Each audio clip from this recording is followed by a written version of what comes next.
Everyone. Today I'm joined by Brian. Brian works for a company called Springbok Analytics, and they do full body MRIs and certain, MRIs of certain body regions. And today he's agreed to sit down with me today to discuss a scan which I recently had at Springbok Analytics, one of their centers here in Austin, Texas. Brian, can you briefly introduce yourself, and then we can talk a little bit about this scan and get into my analysis.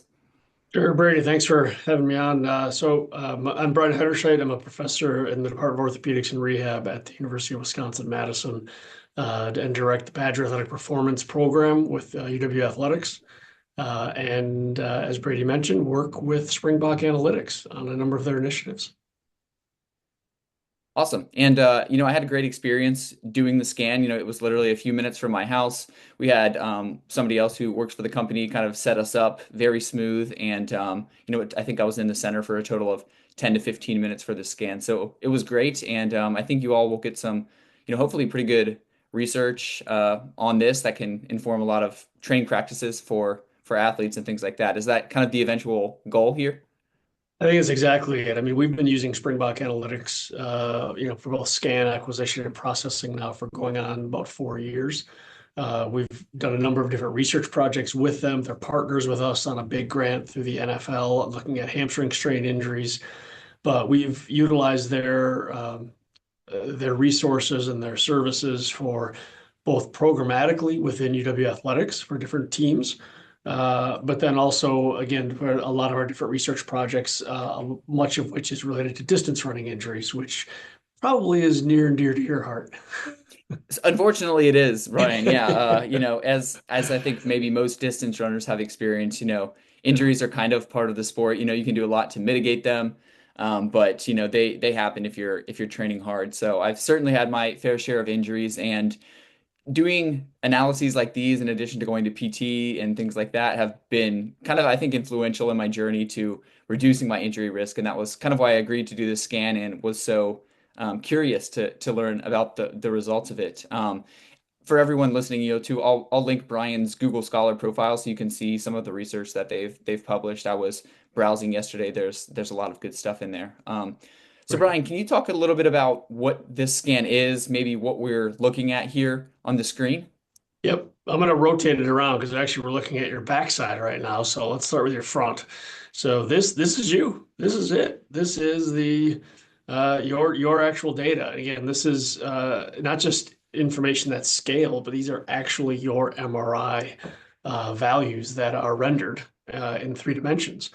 And so that's what's really cool about these scans is you can collect a ton of information really very quickly, right? I mean, there's roughly, I'm just going to ballpark it at around 74, 76 muscles that we're looking at right here individually, right?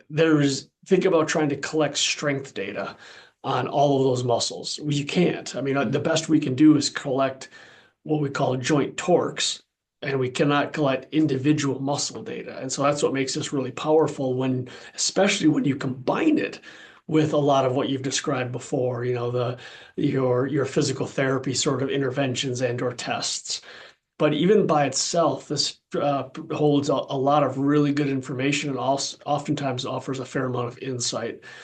So when we get started, again, you'll see this is the lower extremity scan starting at T12, which is your 12th thoracic vertebrae, all the way down through your ankles. Your feet are not shown here, but you can see your right and left sides. Your bones are clearly represented, and then each of the individual muscles all the way up through that level. So again, as I started, we're starting from the posterior side or the back side, but we can rotate this all around, look at any particular muscle of interest, and we can look at a variety of different pieces of them because most people want to know is, are my muscles normal? Well, it's like, well, what's normal, right? So we compare it to population normal. So we look at sex-specific values, men versus women. You'd expect differences in terms of size and proportionality of the muscle. And so what we're looking at now is your muscle size. Notice in the bottom left down here, it's your muscle size score. So it's your muscle size relative to these population values, right?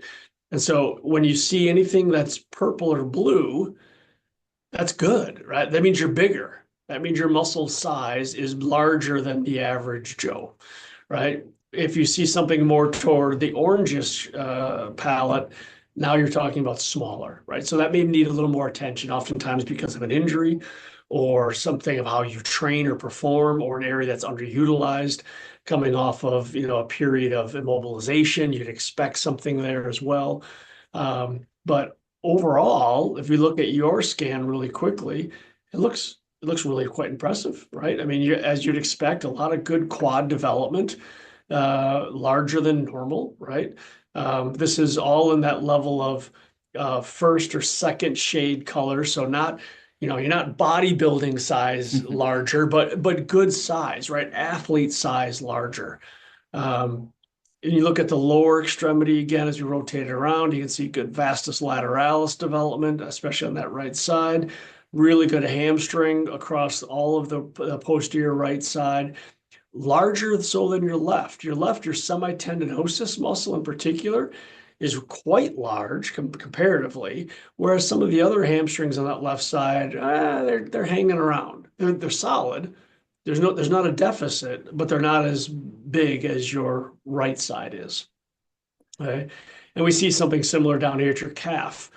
Now, as a distance runner, we expect your calves are your engine, right? Right. And so your gastroc should be pretty decent, but your soleus should be really big. And here's where we see nice development on the left side, but notice that the right side is actually a fair amount smaller. So if we look at those numbers, again, left side is 68.4 is what it pops up.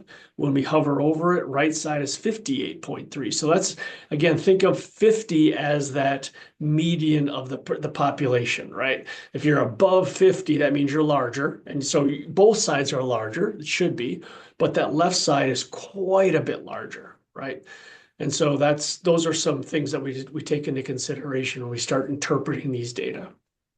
Yeah, and so, it's very interesting. I think like the size data are very interesting just in like, nice and confirmatory that okay, I have maybe legs that are larger than the population. Being a runner, cyclist, is kind of good Right. news. I'm glad we didn't do an upper body scan because we might see a little more orange than purple, unfortunately. But what, snapped out to me or popped out to me and, I can't interpret the scan like you can, but when they sent it to me, I did look at it and kind of notice what you just brought up in that there seems to be a lot of discrepancy, or at least an imbalance. So, that left side seems to be a lot larger than the right side does, in particular with the hamstring there and some of the muscles in the calf. And it kind of again confirmed sort of what I've been feeling subjectively for the past few years in terms Hmm. of my left leg has not only felt bigger, but has felt a little bit stronger on runs. I feel like that one is typically like propelling me forward as my right is kind of lagging a bit along. Hmm. And, obviously I didn't have objective strength measures or, of course, not an MRI to sort of confirm Yeah. that. So seeing this was kind of interesting. And we talked a bit about my injury history offline, and I did mention a few years ago I had like a major hamstring injury. I took some time Hmm. off, and then I did some rehab for that hamstring injury, and oddly enough, really probably overstrengthened my left. I really targeted that when I was training. I did a lot of leg extensions on that side. I did a lot of hamstring curls on that side, and so this scan is sort of telling me that I may have overtrained that side and neglected my right side a little bit too much. Yeah, and that's funny because that oftentimes is the case. We think we're going to see smaller muscles on the side of injury, but oftentimes a scan like this, it may not be acquired for some time that you've already rehabbed, and depending on how aggressively you've gone at it, including after surgery, anytime you have a lot of devoted care toward that post-operative limb, where it may actually show up to be stronger or larger than the opposite side. Yeah, that's not Yeah. unusual. I even had like a PRP injection in that site Mhm. that didn't really do anything to. I was experiencing a ton of hamstring pain, and again, I sort of attributed that to maybe it being weak, but perhaps it was just due to this kind of imbalance. I had a Hmm. PRP injection on that side, didn't really help with any of the Didn't do much. pain. Yeah. Changing my running form really was what eventually led to reducing that pain. So, Oh, but yeah, interesting. But yeah, we'll have to chat more about that. I'd be curious what you did. Um, totally. but one of the elements that I think you brought up was like, from here you're starting to deduce left versus right side. And so one of the things that I like to do with the Springbok report is if you come over to the far right side of the screen, you'll see there's a tab here for muscle size, which is where we are now. If you bump over one to left-right asymmetry, that directly gets at what you've said. It's like, okay, which side is bigger, my left side or my right side? Because we've already now established relative to the population, but there's a lot of variability in the population, right? Many times you want to compare one limb versus another limb internally. And yeah, I would say if we were to look at this element across the board, the red indicates higher, or sorry, smaller, excuse me, smaller values, right? The gray is your larger size. Any of the reds indicate the smaller muscle. So yeah, I mean, you were spot on with what you just said about that left side seeming like it's bigger across the board. That's exactly what we see. Now, again, is it significantly different? Is it like, 10% bigger or smaller? No, we're talking down in the 1 to 2%, 3%, but enough where it's beyond what that typical value of asymmetry is, right? If it's within normal asymmetry, it's there, it remains gray, right? I see. So what you're seeing right now is what you would categorize as like a normal asymmetry. Pretty darn close, yeah. So if we're Okay. going to go to the far right and try to say, all right, well, if we were to add all these together, if you go to the bottom right on the of your screen where it talks about the knee, and you look at all the muscles of the knee, left, right asymmetry, right side is smaller by about 2%, right? If you look at all the muscles about the hip, right side is smaller by about 2%. The ankle, right side is smaller by closer to 4%. Hmm. Okay. And again, that gets back into that calf soleus really being the drivers to why that the muscles about the ankle are small, as small as they are, or are contributing to that overall difference. Yeah, very interesting. And I think that seeing those percentages helps a lot because when you look at the muscle score values, you see like a 68 versus 58. You're like, oh my gosh, that's huge. But I guess when you put it down, I Yeah, mean, 1 to 4% isn't, insignificant. But again, exactly. it when I was initially looking at those numbers without going into more details, I was like, oh my gosh, there's kind of some huge asymmetry here. But I think the colors too also make it pop and seem like there's a little more going on than there might be. Yeah. So. Yeah, exactly. Like for example, when we look at your glutes, you've got a difference of about point less than 1%, right? We start looking at semitendinosus, a little bit bigger. Now it's about a 12% difference, right? And that's where that left side was so big, right? That was what you mentioned. You put a lot of time and effort working on it. Biceps femoris, opposite. Your right side is bigger by about 10%. Do you remember what your hamstring strain was, which muscle it was?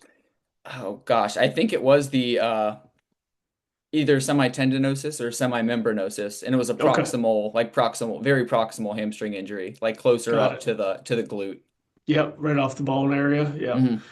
And again, so it just allows you to really track on an individual muscle basis. We look over here gives a good aggregate score, but that's to me that loses a lot of the real detail value of a scan like this, right? It's like at an individual muscle level, where am I seeing some issues? Like for example, your soleus roughly 7%. Right. So that means your engine on that right side is about 7% smaller than on your left side. So even if they're all working at capacity, your left side is going to be able to produce a heck of a lot more force than that right side will be able to. Yeah, I mean that's pretty incredible. And again, it really aligns with subjectively like what I feel is going on when I run. There's just like a lot of kind of power Yeah. on that left side, less so kind of on the right side. Yep. Yeah, exactly. And the last area we can get into again, tagging over to these tabs, muscle size, asymmetry, is then your fat infiltration. And fat infiltration is really about how much adipose or fat tissue ends up being inside of the muscle itself. So intramuscular fat deposition, not something that we typically see in young adults or in early to middle age. We see less of it. Middle age to late adulthood, yes, we start to see more of it. It's a typical aging process, as well as we typically see more of it after an injury. Again, but there's an interaction with age with that.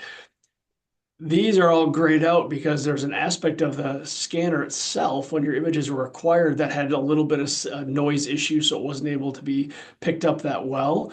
But you can see any of these yellow, which is low, that's all the muscles there are low.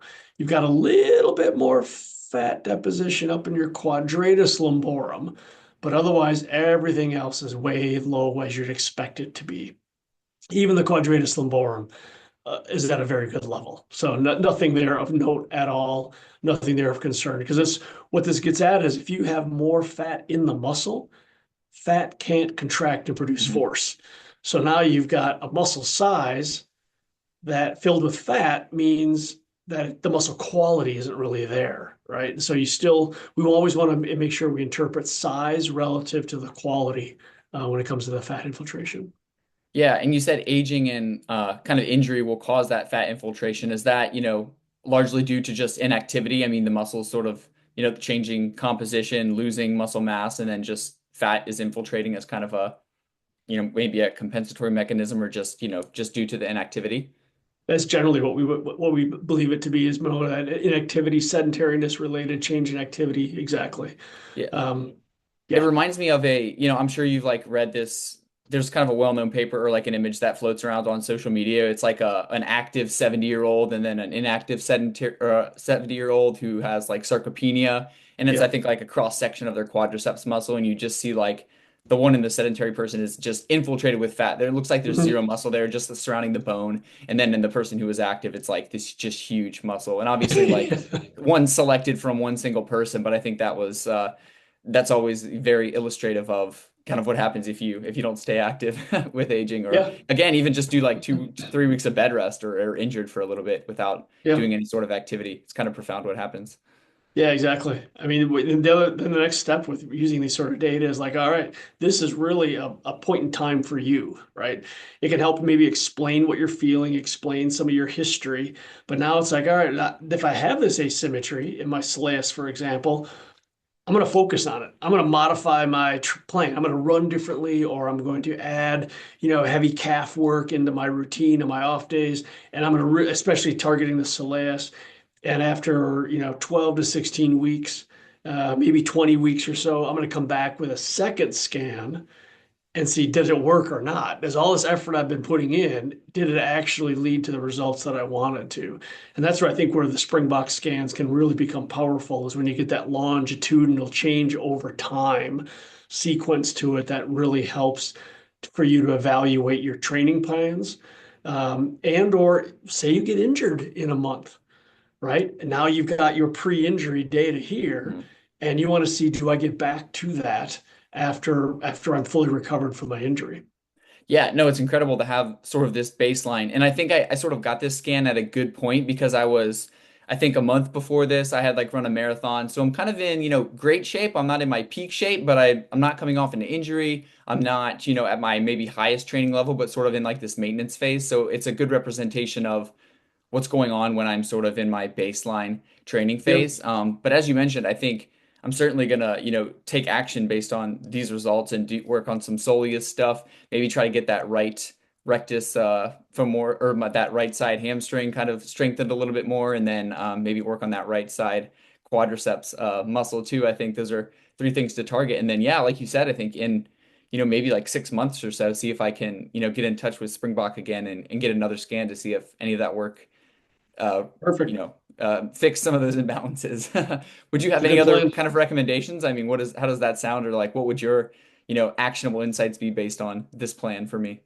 Yeah, that's exactly where I would go with it. I am curious though, with the absence of any sort of like a calf injury or Achilles issue, the consistent decrease in your right plantar flexors, right? So it's the soleus, the gastroc. But if we go deeper into some of your secondary plantar flexors, like your flexor digitorum longus, flexor hallucis longus, tibialis, they're also smaller. So everything on that right side, on the plantar flexor side, just down a little bit.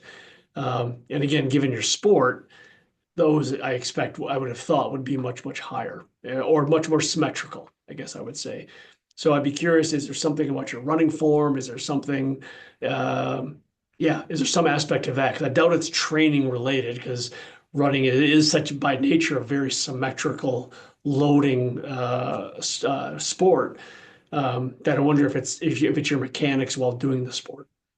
Yeah, it could be. And there are plenty of places here in Austin where I can go and get maybe a gait Yeah. analysis. So it would be kind of interesting to pair this with the gait analysis to see if, some of the forces are different between left and right side. Hmm. That's something that I could probably look into. I've done a few of them, but not as of late. And one thing that I will just bring up, which, maybe will correspond to this whole soleus and kind of those lower leg muscles maybe being a bit weaker. My right side is actually where from time to time, not every single run, but I will from time to time experience some neuroma pain in my foot. And so I'm Hmm. curious as to whether I'm driving a lot more force maybe through those muscles in the foot, and that's kind of contributing to that neuroma pain. Yeah, I think that's an interesting point. It's amazing, right? What the sort of this how your brain starts to kind of put some pieces together when you see this and you think through all the elements of it. But yeah, you're right. I think there's something there. And if I'm sure you can find a place in Austin to do a gait analysis, but if not, happy to have you come up to Wisconsin. We'll bring you down to the athletics lab that we've got set up and do a full 3D rendering of you. Yeah. I'd love to do that. Yeah, if you have any other research studies and you need trained runners as participants, just let me know. I'm always interested in doing that stuff. I did some research during graduate school, but I love kind of being an active participant in research, especially if it's stuff like this where, at the end they give you your data and some Yeah. actionable insights. Yeah, exactly. Exactly. Cool. All right. Well, Brian, yeah, go ahead. I was just going to ask you if you had any final questions at all on your scan. No, I think you kind of covered everything, I'm sure we could, go line by line and, do this for an hour, but I don't want to take up too much of your time. I think you gave me kind of the rundown and I think that people will find this interesting. I appreciate you, sitting down with me for the few minutes that we did to discuss it. I even just these 20 minutes, I think I took a lot away and a lot of things for me to kind of work on. Again, if people want to, look at your work or maybe learn more about Springbok, do you have any places that they can go? You can certainly jump onto Springbok's webpage. They've got a lot of good resources right on that at springbokanalytics.com. And for our work, University of Wisconsin-Madison, our lab program is called Badger Athletic Performance. BAP is what we typically call it. So bap.ortho.wisc.edu will take you right to our landing page, and you'll be able to download a number of our different articles and get you links out to all of our work. Sounds good. And I will link, everything that you just mentioned. I'll link in the notes for people to easily kind of find access to that. But once again, Brian, thanks again for sitting down with me today. I appreciate it. Yeah, thanks, Brady.